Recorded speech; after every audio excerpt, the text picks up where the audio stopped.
Now, this afternoon, the question on the minds of many Ghanaians is what happened to the $2 billion Sinohydro deal? The deal was touted as the unprecedented barter arrangement that will fix Ghana's infrastructural needs and modernize our roads. But 3 years after Ghana signed the agreement with the Sinohydro Corporation of China, JoyNews is learning that government has so far managed to access $80 million with none of the projects completed. This is in spite of the 2020 timeline given by government for their completion. So what happened to the Sinohydro money and the projects it was to fund? My colleague Evans Mensah has been finding out for JoyNews' Total Recall, and we're going to bring you the full package of the documentary which is premiering here on the Pulse in just a bit. But first, here are some facts that you should know about the Sinohydro deal. Now, first, let's bring you a little bit of information. In the quest to bridge the severe infrastructure deficit in the country, the government entered a $2 billion master project support agreement with the Chinese state-run Sinohydro Corporation Limited, and this was in September 2018. Now, the deal was scheduled, to begin in 2019.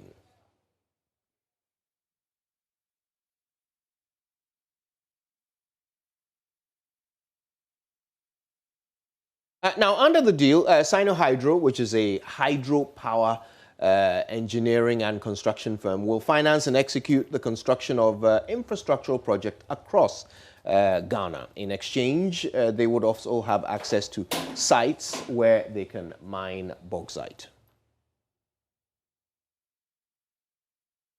Now, the Atiwa Forest was earmarked as the site to be exploited by the Chinese company for 15 years.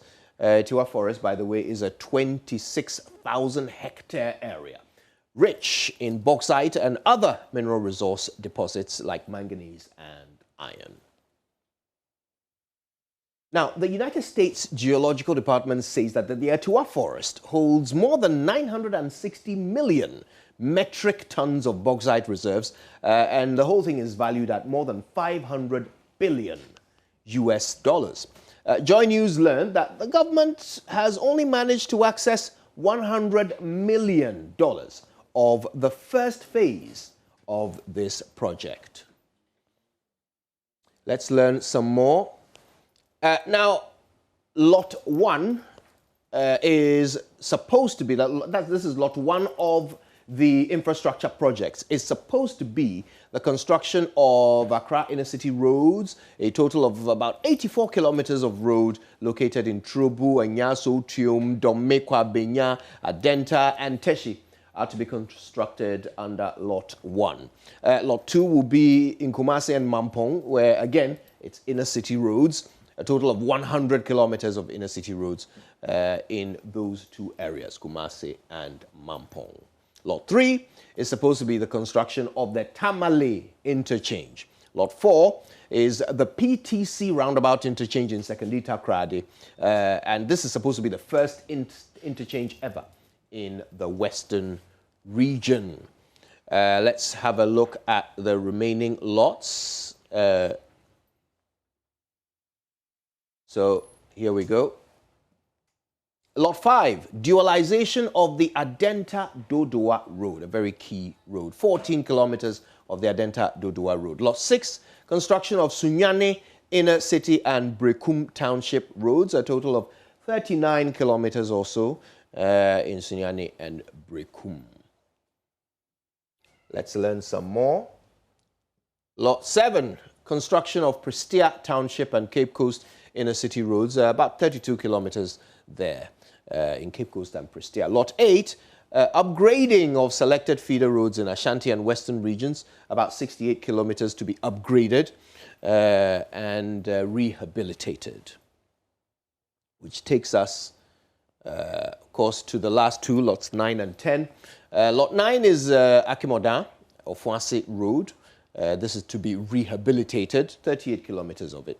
And Lot 10 is the construction of the Hohoi-Jasikan-Dodo-Pepesu road in the Eastern Corridor, a very important road which has come up very often as a priority of government. Now, let's bring you that documentary, The Full Package, by Evans Mensah.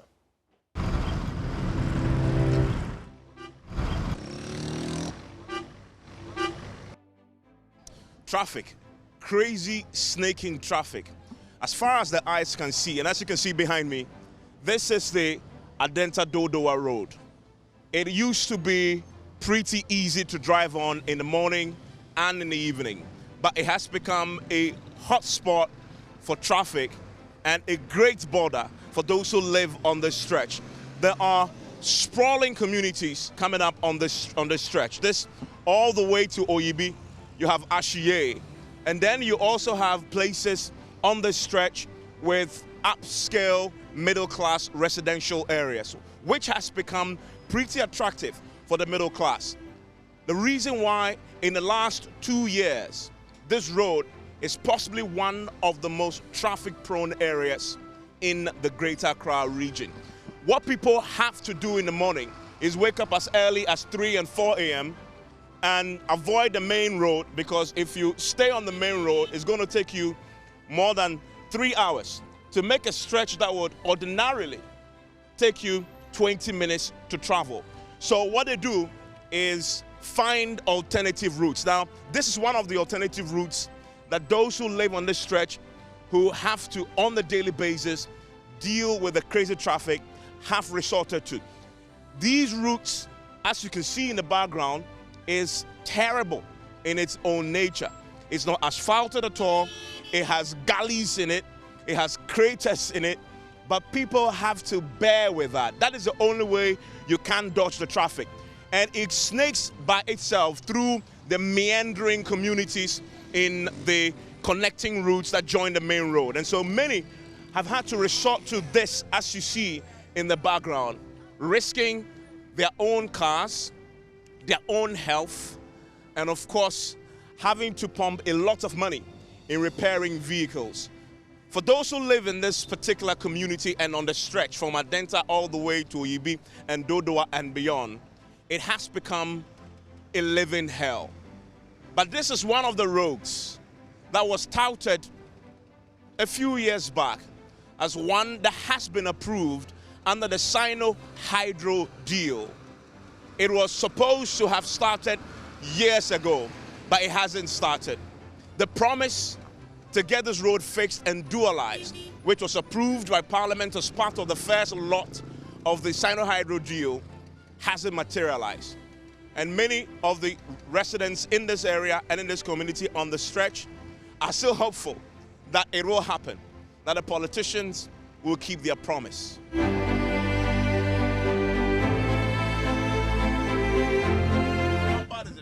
It's very bad. Every day, every time in the day, it's bad. So what do you do? I mean, I see that you've been trying to dodge it. Okay, so I live at the Regimental Estate, so I have to go round and round, and the road at the back is so bad. So it's very difficult. How early do you have to wake up just to dodge the traffic and get into town? 4 o'clock. 4 o'clock? Children ready by 7 so that we can leave home. If they are not able to dualize this road, at least the connecting roads, they should construct them. It would help. Actually, it's bad during the day, at certain times in the day, even on weekends. Yeah, it's bad. It's so bad. They need to help us. In 2018, the Adenta Dodowa Road was one of 10 lots approved under the Chinese-sponsored Sinohydro Deal. It was scheduled to begin in 2019. 2 years on, the road remains undone, in a complete state of disrepair, and with traffic congestion worse than anything you have ever experienced anywhere, all day, every day. The $2 billion Sinohydro deal was touted as the unprecedented arrangement to fix Ghana's infrastructural needs and modernize our roads. Roads are a major issue for Ghana. everywhere you go is roads and roads and roads. But when we were in opposition, the government at the time was telling us they've done all the roads. They showed us the roads in the Green Book. But when we came into office, the roads are not there. And so we had to find a new way. And the Sinohydro agreement is one way we are going to find to make sure our roads are done all across Ghana. Well, fair to say, the Sinohydro dream has not materialized in its full glory as Dr. Bawumia had envisioned. This was his big dream. He had traveled to China to seal the deal in 2017, a barter arrangement that will see the Chinese spend $2 billion to fix Ghana's infrastructure. In return, Ghana will pay back with proceeds from refined bauxite. Evans, interestingly, honestly, I think it's dead. Kaisel Atafosing is ranking member on the Finance Committee in Parliament. I think it's dead for a simple reason. We were made to believe that the government is bringing in a special structure which is going to solve our infrastructure problems. Which is certainly not going to be a loan, but a barter system. And we will see an investment in excess of $3 billion US dollars over a period of time. Parliament approved an agreement for them to bring in the first tranche of about $500 million US dollars. But as we speak, under 25 million Ghana cedis has been drawn down. So that's, for me, after so many years, I can conclude that the Sinohydro agreement is dead. On 21st November 2018, Information Minister Kojo Oppong-Nkrumah announced that the first tranche of $649 million from the $2 billion facility has been made available to Ghana to access. 3 years on, only about $80 million of this amount have actually been released to Ghana. Dr. Mutaka Alolo is the Director of Special Projects and Investor Relations at the Office of the Vice President. The way the Sinohydro is structured, you don't get the money all given to you. So it is given per how much projects you have done.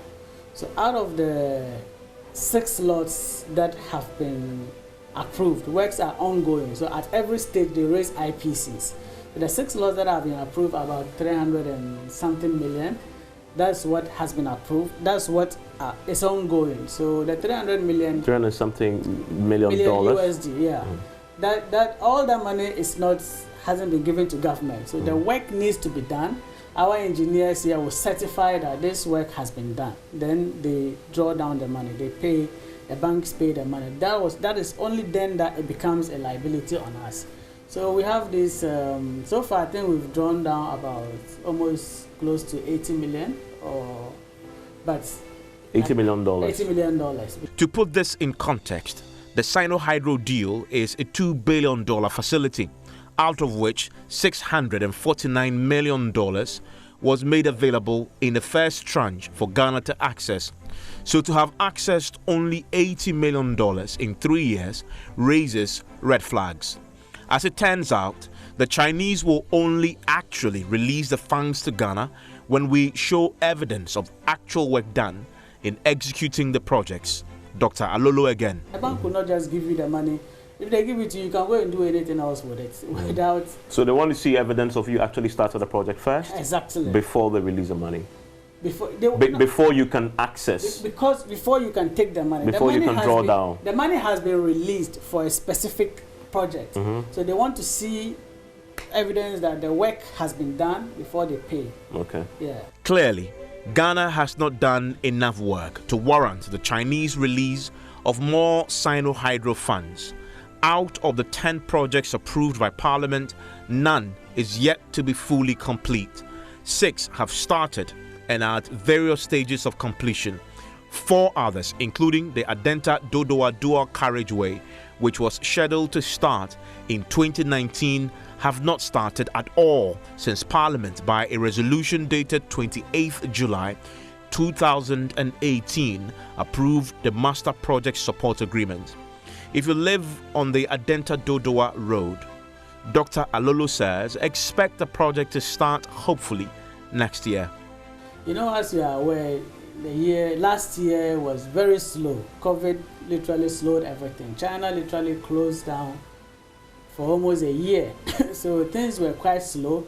So our side, what government is doing with this bauxite is government doesn't want to be in the future be burdened with the repayment of this. So as we are developing the whole integrated aluminium industry, then we make sure that the money we are drawing down for this project is in sync with that. When the repayments are due, we have enough funds to be able to assess that. So COVID kind of had an impact on the whole integrated aluminium side, and also the slowness in China as well in terms of their economic activity. So we had to kind of adjust. So those 4 laws that are yet to start, that the Adenta Dodowa is part of it. So that's hopefully we will get it going by maybe, I'm not sure, towards next year or something, we'll get it started. Unlike the Adenta Dodowa Road, the Tamale interchange, also financed under the Sinohydro arrangement, is well and truly on its way to completion. But even here, there has been delays. In Tamale interchange, in fact, Tamale interchange should have really been completed by now, but there was a bit of hindrance with right of way where Zenith Bank building was in the middle. So it took us a long time to get that resolved. That has been done now, so it is ongoing, and hopefully by the end of the year that will be completed. Okay. My colleague Batina Bugri, as part of this Total Recall episode, has been to the interchange site to see for herself progress of work. She spoke to Hassan Ibn Abdallah, who is a safety officer in charge of the project. I can boldly tell you it's about 90% completely done. I think this is how it's getting so far. And what is left? Approximately, let's say 10%, because we are expecting by December this month and this year, we should have the bridge joined together. We are expecting maybe somewhere June, July. The other supplements will also get completed. Across the country, 5 other Sinohydro projects are also at various stages of completion. Atoforcing rejects the excuse that the completion of these projects and the accessing of the remainder of the Sinohydro funds have delayed largely because of the COVID-19 pandemic. I do not believe that the pandemic is the cause of the money not coming. In front was a global honestly, clearly, the structure, as I said, there was a defect from the beginning. The banks and the companies that is going to lend you money, Evans, they are not stupid. They know your economy, sometimes even better than you know. They have analysts analyzing you from morning to evening. That's all what they do, and they have been paid to sit and analyze you. Every step you take, whatever you do, they put it in their analysis in terms of their simulation to find out whether you can repay their debt or not. They know that as we speak, you are not mining bauxite. They know that as you speak, you do not even have someone sign concession with to do the mining for you. They know that you don't have a structure to obviously go out there to set up a smelter and to change the bauxite to an alumina. It's not in place. Even the power to do that is a challenge for you. They know for sure that if you are going to do this, it will take you more than 5 to 10 years to achieve that, looking at the slow pace of the way we do our things here. And so you think they are that crazy for them to obviously lend you money knowing very well that you can pay? No. No, they will not do that. That is not true, because what I said was there's already an existing mine which we have stake in at Awaso. So that is also one source of revenue that we have restructured for proceeds of that to be kept for this repayment. The others will come and make up with the numbers, but that can start off with us, because when the loan, in fact, the first repayment to crystallize will be Tamale interchange. And that would not be that much. And as of the time, this year definitely, the other angles of the project will all start. So we structured this in the sense that we will not really be overburdened when the repayment is due. That is actually also why all the projects have not started at the same time. So by the time Tamale interchange will start, we would have had enough in the escrow to be able to repay this. From Awaso? From Awaso. And from the other mines that may start. It doesn't take years to get a mine started, a mine to start to operate. The mining will start. But Awaso, as we speak, the only element of the three that you described that Awaso satisfies is mining. Is mining. You still haven't set up refining yes. and smelting. Yes, that is true. But we already have. So it comes back to the question I asked. We already have that you have smelter. 2 years to do refining, smelting that we haven't begun. Yeah, we already have a smelter. A smelter has to be retrofitted.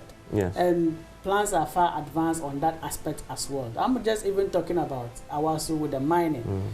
We have Awasu mining, and there are plans to also do refinery there. That hasn't started. But the mine, you see, this thing was structured in such a way that proceeds from the mine, proceeds from the refinery, and proceeds from the smelter will all be put together, and part will be used to refinance this.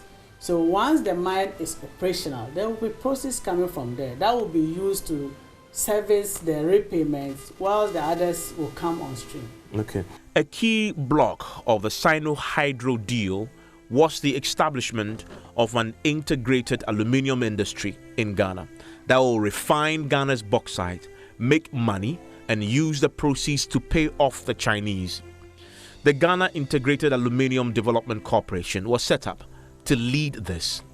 The corporation has just announced the selection of its strategic partner, Rockshore International, to execute the agenda. Without a fully functioning integrated aluminium industry that can mine, refine, and smelt our resources, Ghana will struggle to pay off the Sinohydro facility, which was designed not as a loan but as a barter arrangement. In fact, we have so far spent $90 million on the Tamale interchange. The repayment of that facility is almost due. After forcing claims, government has put in place a guarantee to take up the debt if revenues from refined bauxite does not become available. But let me say, subsequently in the last few days when we had, Ghana had the Article 4 mission, we met with IMF again, and the mission chief said categorically that the IMF program, the IMF has recognized the Sinohydro drawdown as a loan because government of Ghana has signed an implicit guarantee with Sinohydro.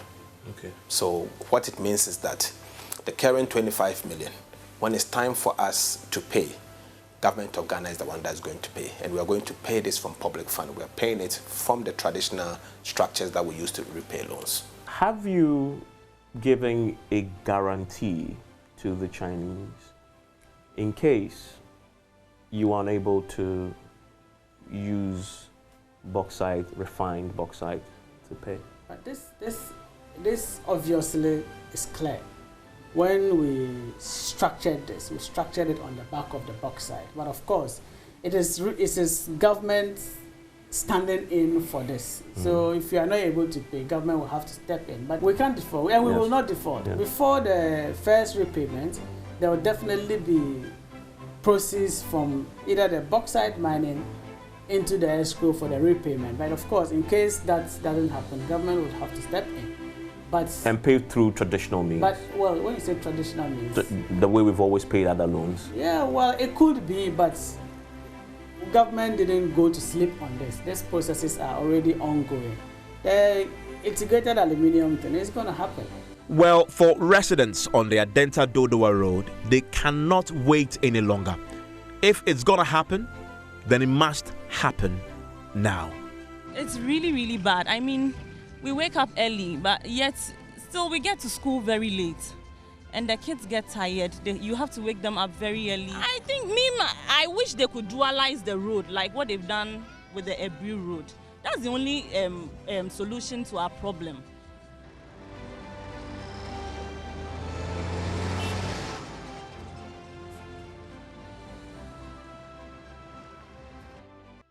Evans Mensah there, getting to the bottom of the $2 billion Sinohydro deal. Meanwhile, the minority in Parliament is demanding the termination and repackaging of the project, which it says has died owing to government's inability to demonstrate the ability to meet their obligations in the contract. Kwame Abuja is minority spokesperson on roads and transport. He joins me now via Zoom. Mr. Abuja, thank you very much for your time. And to you and your viewers. Now, you call it dead, but we already have roads that have been constructed through this project. There are roads that are being constructed through this project. Why would you call it dead? Well, every contract has got a start date, a source of fund, and the completion date. With the agreement Parliament approved as part of the 2 billion, of which 500 million was supposed to be used for road, which by the time they did the EPC contract became $646 million. Yeah.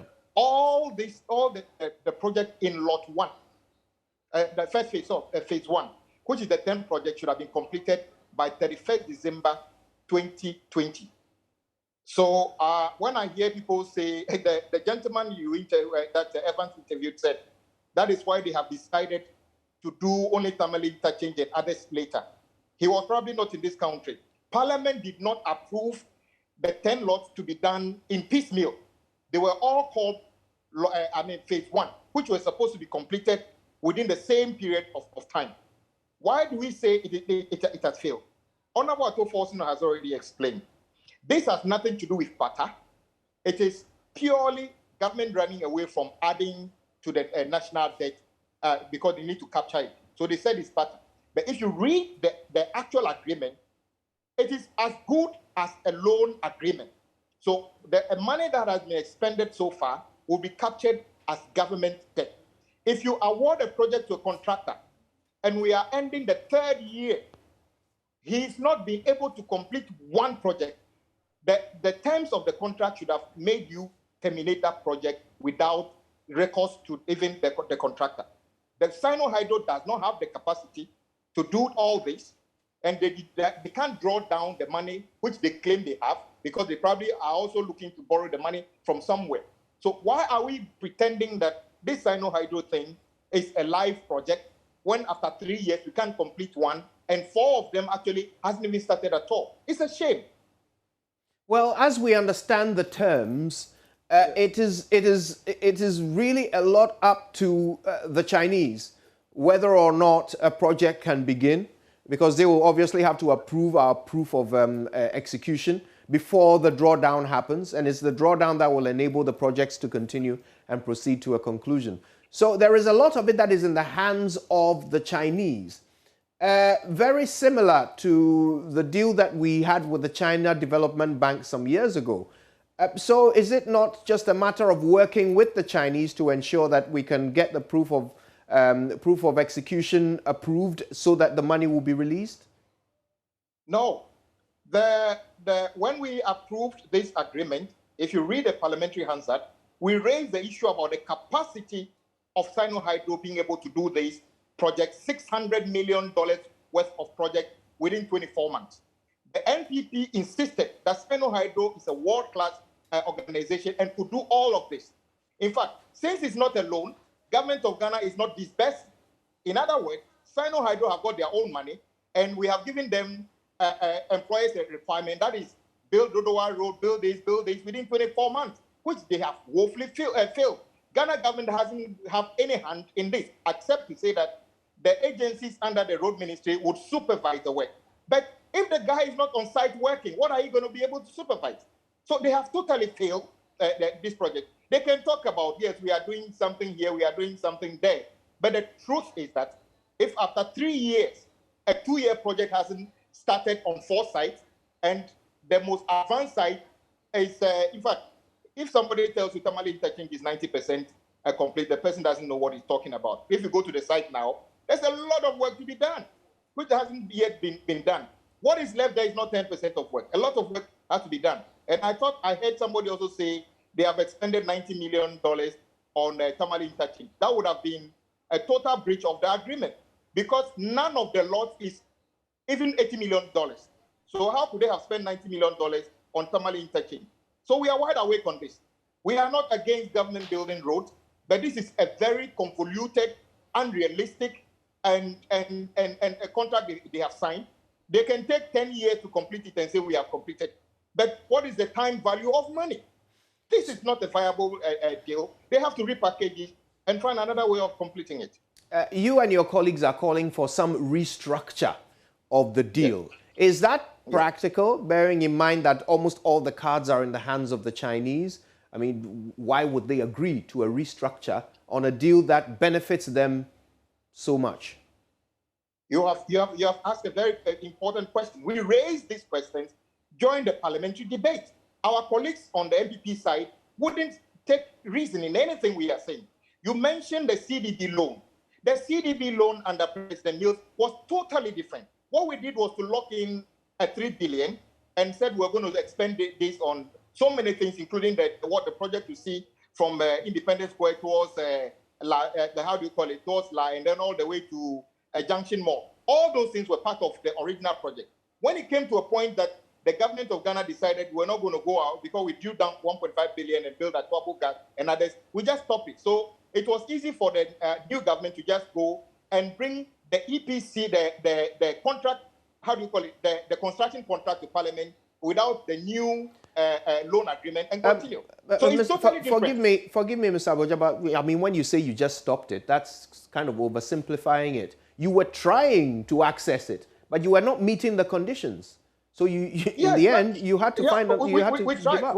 We disbursed half of it, of which that is why we are producing gas today cheaper in our country. I'm not disputing the fact that we couldn't draw down the 1.5 billion. It's public record that we couldn't draw down. So again, as a nation, we were committed to a deal that didn't benefit us. It benefited the Chinese far more than it benefited us. So that's a parallel, isn't it, between the two deals? No. There's no comparison here. If we sign up to draw down, how do you call it, 3 billion, and we drew down 1.5 billion, 50% drawdown, and we are talking about another government trying to draw down 650 million and could draw down less than 100 million in 3 years. What an abysmal performance. In fact, Atuabo is benefiting Ghanaians today and other things. In fact, even if we go back to say that we are building the road between Independence Square all the way to Junction Mall, and then all this Accra Intelligent Traffic Project, it's a plus because it means it was properly conceived. When the Chinese started changing the goalposts, we cut it. We stopped it. So we are telling government, if you think they are messing around with us, stop it and let's do a proper negotiation. Because like you said, currently, they are the beneficiaries. According to Dr. Alolo, about $350 million worth of projects have been okayed for drawdown. It's just that so far, 100 million has been accessed. No, he's probably not conversant with what we're talking about. We have approved the drawdown of $646 million. So where from the 300, okayed by who? Parliament is Dr. Alolo and then no other agency okays that. It is Parliament that okays, and we okayed $646 million. For 3 years, less than $100 million have been brought down. That is a poor performance. It's as simple as that. I want to bring in Dr. Alolo himself to respond to the issues that you raise. He joins us now also via Zoom. Dr. Alolo, hello again. So now you are hearing what the concern is, that there was a goal, there was a target, and there were warnings that perhaps this target is too ambitious. But the government plowed ahead, and now time has proved that it was never going to be possible to complete everything in that time frame. How do you respond to that? I think you might have to unmute your microphone so we can hear you, Dr. Alolo.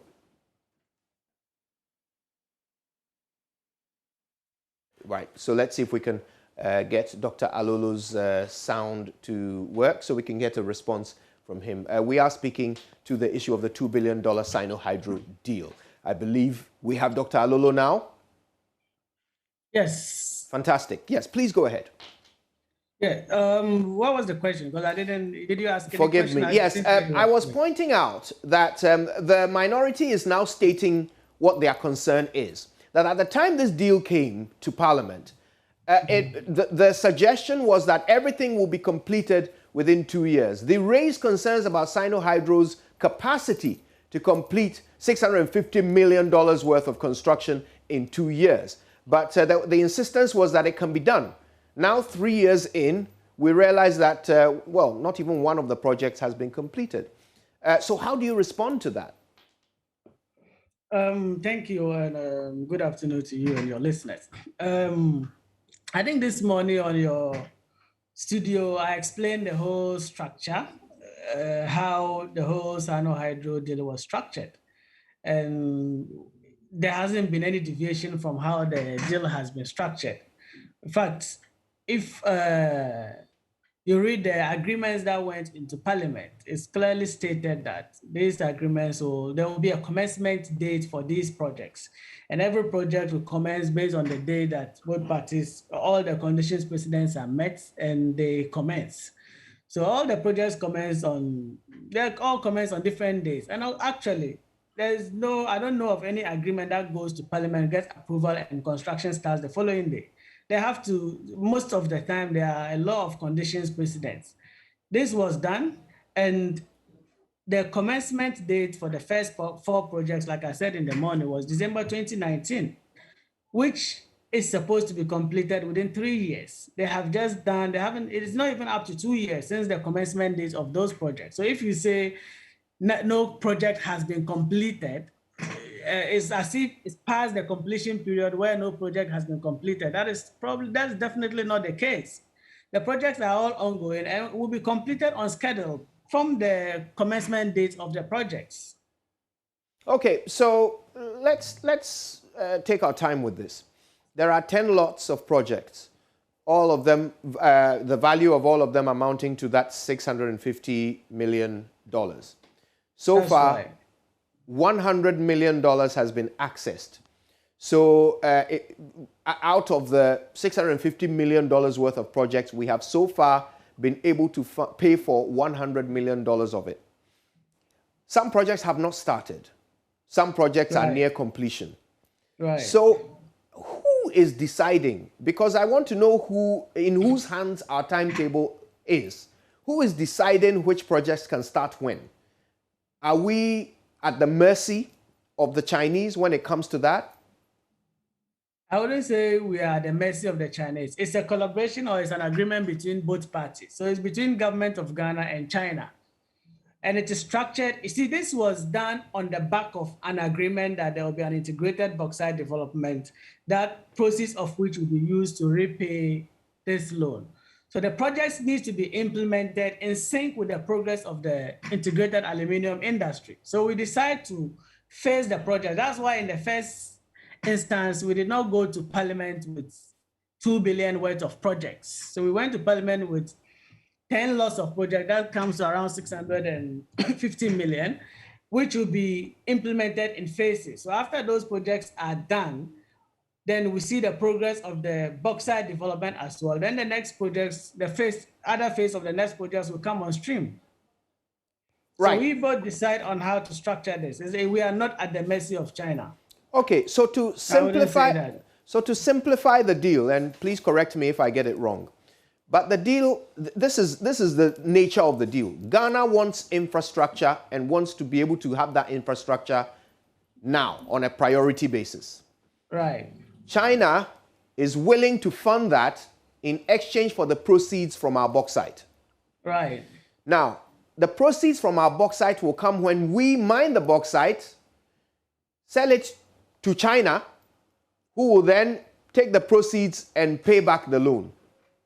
Right. Now, we want infrastructure. We will get that infrastructure by contracting China to construct the infrastructure, and then China will pay China for the construction.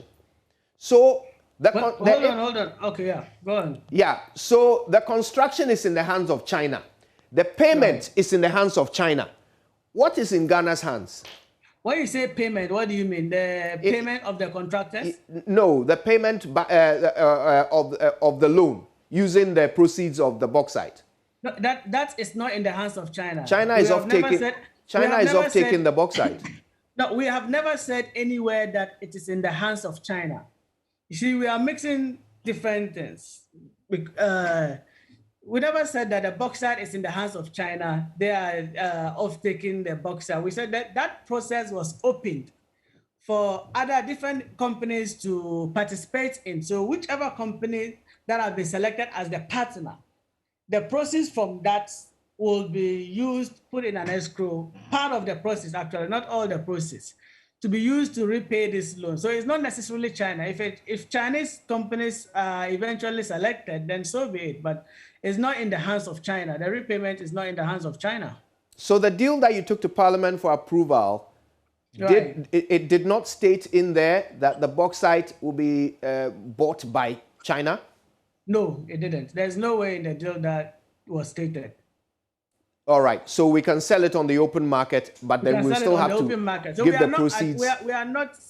We are not in the hands of China with regards to that. We Right. look at the best deal for the country, the best price for the country, or wherever we have to take it. We will take it. All they are interested in is the process that will be used for the repayment of this. Okay. Not necessarily to be the off-taker of the bauxite. And we are on track in terms of our timelines for producing bauxite, selling it, and getting the proceeds to pay back the loan. Are we on track? Right, I think we may have lost that. But let's come to Mr. Kwame Agboja for some reactions and responses to what we've heard so far from Dr. Alolo. Mr. Agboja, if you're with me, well, the response is quite clear that the timeline is, first of all, 3 years from the commencement of each project. It was never 2020. How do you respond to that? I think you might have to unmute your microphone. Yeah. Yeah, can you hear me now? Yes, yes. Yeah. What his understanding and explanation is totally wrong. He's even pretending to say that there's a new phasing of the work which is different from what Parliament has approved. What I'm saying is this: the 10 projects are part of Lot 1. All of them were packaged and approved on the same day in Parliament for works to commence. In fact, to even make it clearer, all the projects came with bills of quantities. You remember we raised issues about how we were going to spend $146,000 on site photographs, for instance. And we were saying these were mindless expenditures and another thing. So for him to say that when Parliament approved that the 10 projects were part of Lot 1, he is now going to say that when they get back to their offices, they are now going to decide unilaterally that as and when they decide, the project will start. No, the project never started in 2019. From the day we approved the project, we are not saying they should go to site. There was a period by which they will mobilize. But my brother, how can you be mobilizing for 3 years to the extent that some projects are not even on site? In Parliament, in fact, if you read the agreement, they said that phase 2 projects will be brought to Parliament again for approval. So if we are saying that phase 1, 10 projects, has not been completed, which phases is he talking about? If they have gone back to the office and tried to rephase it, that is contrary to what Parliament approved. And he is right when he says that the payment is not, the repayment using the proceeds for aluminium is not in the hands of the Chinese. I agree with him. But the other question which you asked him, which he didn't explain, is that both the construction and the payment of the contractor are in the hands of the Chinese. Government of Ghana has no hand in controlling the pace of the work of the Chinese contractor. We have no control over how much they can disburse. In fact, if they want to disburse $50 million a month based on actual work done, they can pay themselves because the ministry, the agencies under the ministry would approve that. The bottom line is that they are just not performing. So the ministry and its agencies has nothing to approve. No wonder they can only draw down less than that. And I'm saying that if you gave a contract to somebody for 3 years and he's now telling you that 4 of the projects are not even on site, my brother, you know that this is ridiculous. Nobody, in fact, we don't approve any project in Parliament or Government of Ghana doesn't even award any project and say, go and think about it for 3 years, that is, I mean, unheard of. In fact, even the price of things will change. So we are saying that Sinohydro, the way the package is right now, the Chinese, gave a very good explanation. The Chinese can see that as we speak, there's no company under this so-called integrated aluminum thing, which is mining, processing alumina, bauxite into alumina. And I heard him saying, we are processing alumina in Ghana, bauxite into alumina in Ghana. Show me the factory. That is a lie. Valco doesn't even do processing of bauxite into alumina. Valco actually imports alumina to process into aluminium. So as we speak, I am not aware of a company in Ghana that is processing bauxite into alumina. He should tell us where the site is. If it's work in progress, fine, but we don't have a factory now processing bauxite into alumina. So the whole thing was rushed and just to win political points. So they ignored everything the minority said. And now we are here 3 years down the road. He said projects are far in advance. He should even go and see the start date of the Tamale interchange. It's later than what he's talking about. So Dr. Lolo can spare us the. Listen. Let's even out with the people of this country. Sinohydro didn't go the way we wanted it. We could do better. Let's see how we can proceed from here rather than making it look like everything is on course. How can everything be on course? 3 years. Well, Mr. Aboja, since you admit that the suggestion of restructuring the deal will not be practical because you can't expect the Chinese to agree to that, what really can be the way forward? Well, you see, when they came to Parliament, one thing that Mr. Lolo didn't explain to you is this. When we raised the issue of our capacity, they told us that there was this so-called local content part of the agreement, which we hear all the time on the motorway and everything. There's nothing in that agreement. They should tell us which local contractors they have contract. Because, my brother, if they actually contract, $650 million is not much money. If the lots were actually given to different contractors, or subletted to different contractors, would have gone far beyond that. And I'm saying the capacity of the Ghanaian road contractor is impeccable at the moment. They have the capacity. We have asphalt producing plants. They have done serious concrete works. They have the men, they have the equipment. They could do better. What the Ghanaian contractor lacks is capital in terms of cash. So if Sinohydro has got the cash, they could easily team up with Ghanaian contractors and get this done. But they came to Parliament and said they were going to do that, and are now saying that they want to finish one project before the other. That would take us 6 years, and that is not what Parliament approved. So we are probably going to have to deal with this matter by hauling the minister to Parliament to see whether they have actually fulfilled the different elements in the contract and how they have disbursed the $90 million so far, what they've actually used it for, so that the people of Ghana would understand. Currently, it is all over the place. It's not fair.